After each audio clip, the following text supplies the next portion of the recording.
Night of the Volcano by Eric Summers. It wasn't supposed to be like this, Jenna said to herself as she ran from room to room gathering the things she needed. In the living room, she grabbed the bottle, still half full of formula. In the kitchen, she threw 3 little jars of baby food and a plastic spoon into the bag slung over her shoulder. Under the bathroom sink were 5 diapers. She grabbed those as well. As she ran back to the bedroom, the power went out.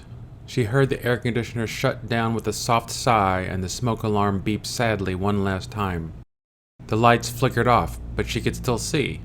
Everything was bathed in bright orange light that was streaming in through the front window of the living room. With the power off, it was easier to hear the world outside. She could hear the sirens of the police cars and fire engines. She could hear the angry and scared shouts of people up and down the street as they quickly threw as much of their life into a car as they could. Behind all of that, there was the roar of burning trees. Sometimes sap inside of them would get so hot that it expanded greatly, getting bigger and bigger until the tree popped like a balloon. Tyler started screaming. Jenna shook her head and snapped herself out of the daydream. She ran into the baby's room and scooped him up into her arm. He was not heavy, but she already had a bulky diaper bag over one shoulder, and she was still half asleep. She had been dreaming of Christmas when the sirens to evacuate had started blaring. The TV show she had fallen asleep to had been replaced by news people telling everyone to get out now. The barriers holding back the lava had failed, and the red, fiery goo was heading straight into town. The volcano had always been part of her life, but before the past year it had just been a big, brooding mountain slumbering in the distance. She had dreamed of climbing to its snowy peak someday. Now it was the subject of most of her nightmares. The first eruption over a week ago had been quick and sudden and unexpected. The Monday after the eruption, many of the chairs in her classroom were empty. Some of them still were. After that, the hits just kept on coming. The magma kept pushing up from some fault deep under the ground, creating deadly rivers of molten rock that streamed off the mountain day and night. The town had put up barriers. The police had told them that they were safe. The mayor had told them they would get through this just fine. They were wrong. The shriek of Tyler wailing in her ear, the orange light from the burning trees, the screams of her neighbors, all hammered into Jenna's head. She was just 12 years old. How could she possibly get herself and the baby out of the house and across a burning town? The situation was hopeless. Then she looked into Tyler's deep blue eyes, and for a moment, he stopped screaming. For a moment, she was not afraid. She couldn't be afraid. She had to be brave for him.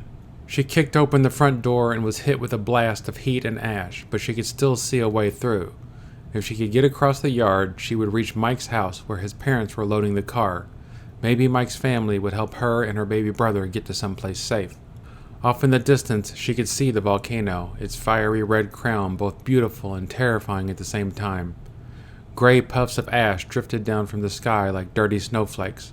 A large plume of fire shot up from its peak as if daring her to try and escape. She took a deep breath and said, "I can do this. I'm a girl. I can do anything." And then she started to run. Her bare feet left gray footprints in the ash-covered grass as she bolted across her front yard. The earth began to shake beneath her feet, and for a moment she almost lost balance, almost fell forward, almost dropped the baby. But at the last minute, the years of gymnastics practices that her mother had made her go to paid off. She twisted and regained her footing and was soon on the run again. Tyler was being so brave. Ever since she had opened the door, he had not made a sound, but a quick glance showed that he was still scared. Jenna could see the volcano's reflection in her baby brother's wide-open eyes. The grass beneath her feet disappeared, and now she was running across the street. The asphalt was burning hot beneath her soles. Mike's dad looked up from shoving something into his car and saw her coming. He began running toward her. Mike and his mom burst out of the front door and were dashing toward the car, each of them carrying a garbage bag full of whatever they had been able to grab in time. "Come on," Mike's dad shouted. "You can go with us." On the other side of Mike's house, Jenna could see the trees in his backyard begin to burst into flame one by one. Time was quickly running out.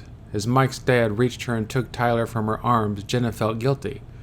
What if the few seconds they were using to save her and her brother cost them their lives?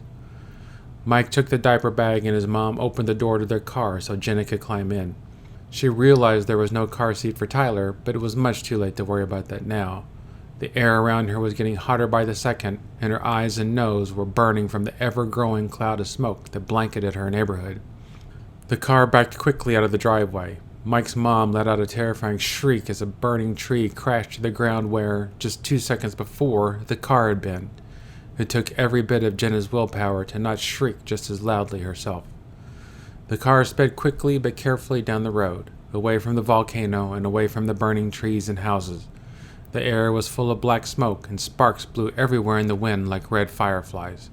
"Are we going to make it?" Mike asked. "I think so," his dad replied without taking his eyes off the road, "but I don't think our house will." Jenna was surprised that Mike's dad did not sound more upset. She thought that maybe he was still in shock from it all, that it had not time to set in just yet. She also realized that if Mike's house was going to burn, then hers was going to burn as well. She looked down and saw that Tyler was already drifting off to sleep in her arms. It didn't matter if the house was gone. She had saved the most important thing in it.